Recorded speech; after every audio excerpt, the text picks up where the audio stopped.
Hello everyone. तो इस video में आपको ना एसएससी सीजीएल 2024 का नोटिफिकेशन कब आएगा वो बताने वाला हूँ। प्री एग्जाम में डिले हो सकता है वो बताने वाला हूँ, प्लस साथ में और भी इंपॉर्टेंट चीजें जैसे कि एज क्राइटेरिया कब माना जाएगा, कौन सा डेट से माना जाएगा, सर्टिफिकेट आपको बनवाने का डेट कब तक है, कब तक आपका ओबीसी ईडब्ल्यूएस सर्टिफिकेट कब तक आपका बना होना चाहिए, एसटी एससी का सर्टिफिकेट कब तक का बना होना चाहिए, ग्रेजुएशन आपका कब तक कंप्लीट होना चाहिए तब जिसके लिए कि आप एसएससी सीजीएल 2024 के लिए एलिजिबल हो गए। तो ये सब सभी इंपॉर्टेंट चीजें मैं आपको इस वीडियो में बताने वाला हूँ। प्लस साथ में जो पहली बार एग्जाम दे रहे हैं, फर्स्ट टाइम सीजीएल देंगे, उनको कौन सी बातों का ध्यान रखना है, जो पहले अटेम्प्ट कर चुके हैं, दूसरी बार एग्जाम दे रहे हैं, तीसरी बार एग्जाम दे रहे हैं, उनको किन सब बातों का ध्यान रखना है, वैकेंसी कितनी हो सकती है, और प्लस साथ में लास्ट में मैं कुछ इंपॉर्टेंट सिंपल स्टेप्स बताऊंगा जिसको फॉलो करके आप एसएससी सीजीएल 2024 का प्री एग्जाम निकाल सकते हो। ठीक है, फिर मेंस का आगे मैं बताऊंगा। ठीक है, तो बिना डिले किए मैं आपको बताना चाहता हूं कि जो एग्जाम का नोटिफिकेशन है ना, इस महीने के अंत तक आ जाएगा। आप एक्सपेक्ट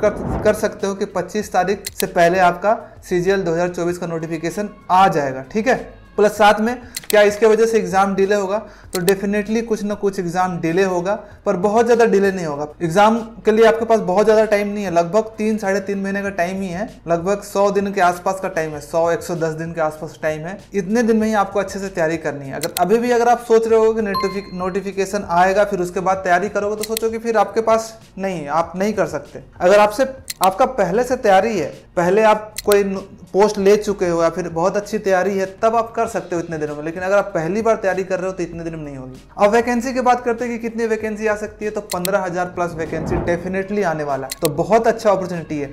सीएसएस में 900 प्लस 900 प्लस आने वाले हैं सीएसएस में सिर्फ। ठीक है, एसओ 4600 ग्रेड पे, और बाकी डिपार्टमेंट में भी बहुत अच्छी वैकेंसी बताई गई है आरटीआई रिप्लाई द्वारा, और टोटल 15,000 प्लस वैकेंसी आने वाली है। तो मतलब बहुत शानदार अपॉर्चुनिटी है आपके पास इस बार जॉब लेने का। और ऐसा नहीं है कि सब छोटे छोटे पोस्ट ज़्यादा वैकेंसी है, सब 4600 ग्रेड पे वाले, मतलब ग्रुप बी ऑफिसर्स वाले पोस्ट सब बहुत ज़्यादा आ रही है इस बार। ठीक है, अब हम बात करते हैं कि नोटिफिकेशन में आएगा तो उसमें हमारा एज क्राइटेरिया कब से काउंट होगा। तो जो एज क्राइटेरिया काउंट होगा ना, आपका 1/8/2024 से काउंट होगा। ठीक है, 1/8/2024 से पहले अगर आप 30 साल क्रॉस कर गए हो, जनरल कैटेगरी है, तो तब आप एलिजिबल नहीं हो पाओगे। ठीक है, उससे कम होना चाहिए। 27 साल होता है प्लस 30 साल होता है, 2 एज क्राइटेरिया होता है। 2800 जो ग्रेड पे होते हैं, छोटे वाले पोस्ट होते हैं, उनके लिए 27 साल होता है एज लिमिट, और जो बड़े वाले होते हैं उसके लिए आपका 30 साल होता है। अगर ओबीसी है तो आपको रिलैक्सेशन मिल जाता है, 3 साल का मिलता है। ठीक है, और एसटी एससी है तो 5 साल का मिल जाता है। अब हम बात करते हैं कि आपका ग्रेजुएशन कब तक कंप्लीट होना चाहिए। तो आपका जो ग्रेजुएशन कंप्लीट होना चाहिए 1/8/2024 तक से पहले। अगर आपका ग्रेजुएशन कंप्लीट हो जाएगा, यानी कि फाइनल रिजल्ट आपका आ जाएगा,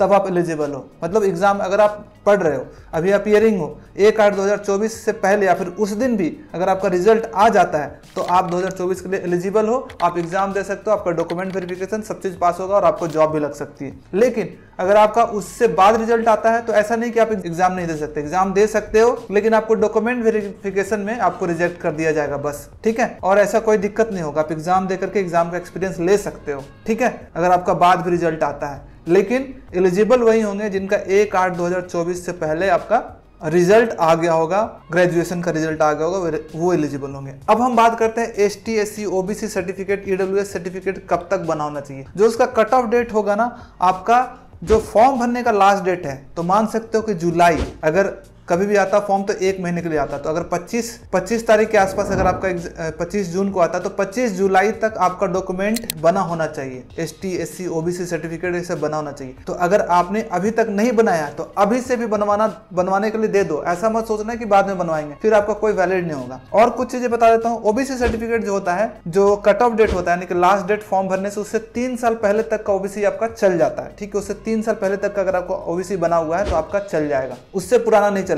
कहीं कहीं का ओबीसी ऐसा होता है कि आपका लिखा होता है कि वैलिडिटी 1 ईयर सिर्फ, तो अगर वो लिखा हुआ आपके ओबीसी सर्टिफिकेट पे और आपका 1 साल क्रॉस कर गया तो फिर आपको नया बनाना पड़ेगा। ठीक है, किसी किसी स्टेट में नहीं लिखा होता तो आपका 3 साल पुराना तक का भी आपका वैलिड हो जाएगा सर्टिफिकेट। तो ये चीजें हैं। इसी तरह से ईडब्ल्यूएस भी आपका इस बार का फाइनेंशियल ईयर का बनवा लो, और कब का बनना होना चाहिए, आपका जो फॉर्म भरने का लास्ट डेट है उससे पहले का ईडब्ल्यूएस आपके पास होना चाहिए। उसी तरह से एसटी एससी सर्टिफिकेट में ये बेनिफिट है कि इसमें एज लिमिट, मतलब कि ये पुराना कितना भी पुराना होता तो चल चल जाता है। ST/SC सर्टिफिकेट एक बार बनता है, उसको रिन्यू करने की जरूरत नहीं पड़ती है। तो ST/SC वाले अगर आपने सर्टिफिकेट बना लिए हो तो आपको कोई दोबारा सर्टिफिकेट बनाने की जरूरत नहीं है, ठीक है। और सर्टिफिकेट से रिलेटेड जो भी डाउट अगर आपके मन में आ रहा है तो आप कमेंट बॉक्स में लिख सकते हो, मैं उसका रिप्लाई करूंगा। अगर सर्टिफिकेट आपका नहीं बना है, कहाँ का बना होना चाहिए। हाँ, एक चीज और मैं बता देता हूँ कि सर्टिफिकेट किसका बना होना चाहिए। तो OBC सर्टिफिकेट जो है ना आपका DM का चल जाएगा, SDO तक का चल जाता है, ठीक है। और तहसीलदार का जो बना होता है वो भी चल जाता है आपका सर्टिफिकेट, OBC सर्टिफिकेट चल जाता है। उसी तरह से EWS सर्टिफिकेट भी आपका चल जाएगा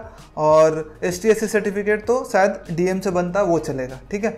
और सभी सर्टिफिकेट जो होता है सेंट्रल लेवल का होना चाहिए, सेंट्रल सर्टिफिकेट होना चाहिए। और ऐसा नहीं कि आप स्टेट वाला सर्टिफिकेट बना दिए। स्टेट वाला सर्टिफिकेट अलग होता है, सेंट्रल का अलग होता है। Central government employee, central government के जॉब्स के लिए सेंट्रल गवर्नमेंट का ही सर्टिफिकेट चलता है और स्टेट गवर्नमेंट के जॉब्स के लिए स्टेट गवर्नमेंट का चलता है, ठीक है। अब मैं आपको बताने वाला कुछ सिंपल स्टेप्स। अगर आपको एग्जाम निकालना तो कुछ सिंपल स्टेप फॉलो करने हैं। पहली क्वेश्चन तो ये आएगा कि क्या अभी से भी एग्जाम निकाला जा सकता है। तो देखो ये डिपेंड करता है अप टू यू। अभी से तो टाइम मैं बोलूंगा कम है। मैं मिनिमम हमेशा वीडियो में बोलता हूँ कि कम से कम 6 महीने पहले एग्जाम का तैयारी करना होता है। जब एग्जाम होने वाला होता है उससे कम से कम 6 महीने पहले आपका एग्जाम का तैयारी शुरू करना होता है, तभी आप एक अच्छा तैयारी कर सकते हो। अभी तो आपके पास लगभग 3 से 4 महीने का टाइम है। इतने में तैयारी आपका समझो तो बहुत मेहनत करना पड़ेगा। आप पे डिपेंड करता है कि आप कितना मेहनत करता हो। ऐसा नहीं कि पॉसिबल नहीं है लेकिन मेहनत अच्छा खासा करना पड़ेगा, राइट स्ट्रैटेजी को फॉलो करना पड़ेगा, आपसे प्री एग्जाम को टारगेट करके करना पड़ेगा। अब इसी के लिए मैं आपको सिंपल स्टेप्स बता देता हूं कि अभी से आप क्या फॉलो कर सकते हो। 3 सिंपल स्टेप्स हैं। सबसे पहला स्टेप क्या करना ना, सबसे पहला,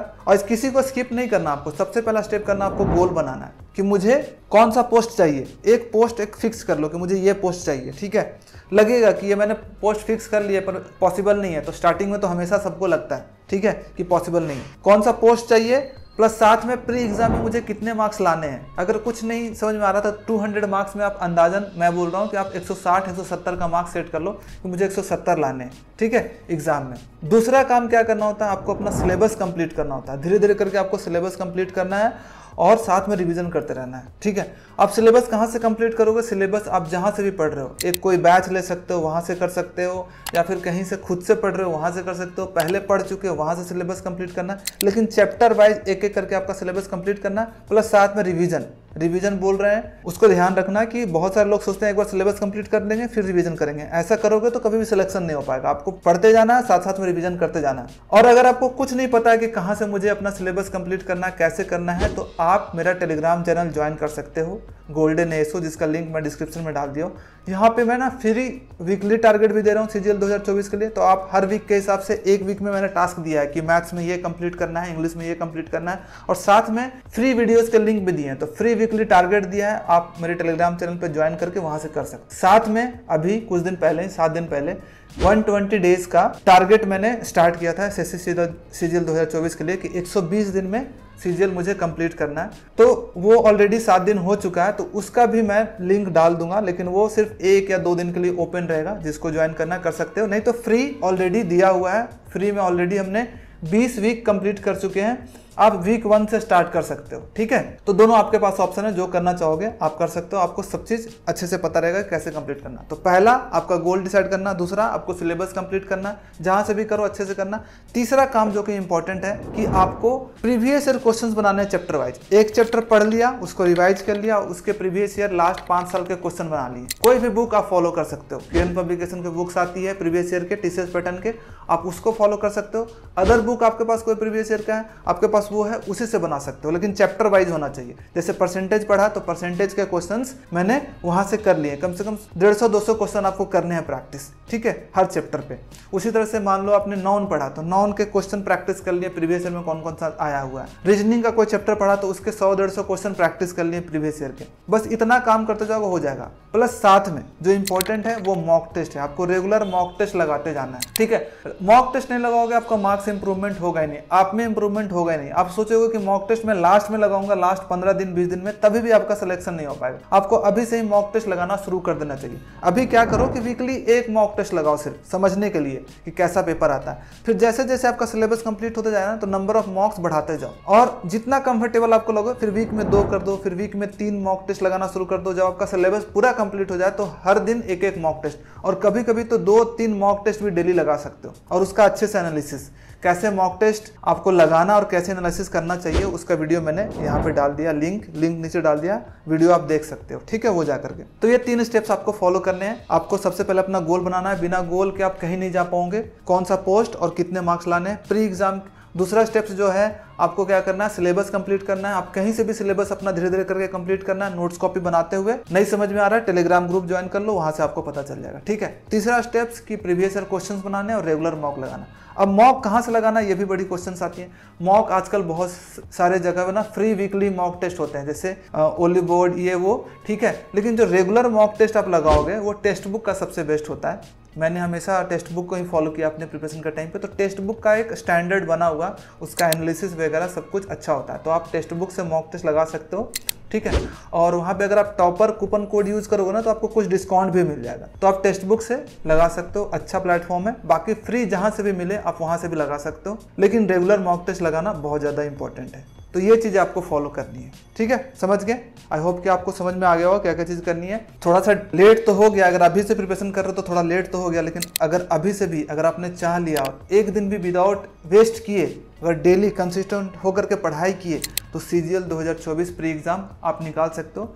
CGL 2024 प्री क्वालिफाइंग होता है, फिर मेंस के लिए आपके पास फिर से 2 महीने का टाइम मिलेगा, 2-2.5 महीने का टाइम। तो उस टाइम पे अगर आपने और अच्छे से तैयारी कर दिया तो सिलेक्शन हो सकता है। तो प्री का तो मार्क्स जुड़ नहीं रहा है, टोटली डिपेंड करता है मेंस पे। तो प्री आपको सिर्फ कट ऑफ क्रॉस करना, कट ऑफ क्रॉस कर लिया, उसके बाद जैसे ही मेंस रहे, मेंस में आपको बेस्ट परफॉर्मेंस देना, मेंस में आपने अपना बेस्ट परफॉर्मेंस दे दिया तो आपका सिलेक्शन हो सकता है, ठीक है। इसलिए अभी भी पॉसिबिलिटी है, अभी भी टाइम आपके पास है, अभी भी शुरू करोगे तो हो जाएगा। अगर नोटिफिकेशन का वेट करोगे कि नोटिफिकेशन आता है उसके बाद शुरू करेंगे, कोई बैच लेंगे, कोई छोटा क्रैश कोर्स करेंगे, तो मुझे पूरा एक्सपीरियंस है कि ये एग्जाम का लेवल क्या है और कितने लोग इसको प्रिपेयर करते हैं, फिर सिलेक्शन नहीं हो पाएगा। अभी भी टाइम है, अभी से कर सकते हो, ठीक है। बस इसी के साथ आज का वीडियो हम यही कंप्लीट करते हैं, खत्म करते हैं। अगर आपको अच्छा लगा होगा वीडियो तो प्लीज़ सब्सक्राइब कर देना, चैनल को लाइक कर देना और शेयर कर देना। अगर आपका कोई भाई बंधु और आपका कोई दोस्त प्रिपरेशन कर रहा होगा तो उससे जरूर ये चैनल रिकमेंड करना। Thank you so much for watching this video. जल्दी मिलते हैं नए वीडियो के साथ और नए मोटिवेशन के साथ।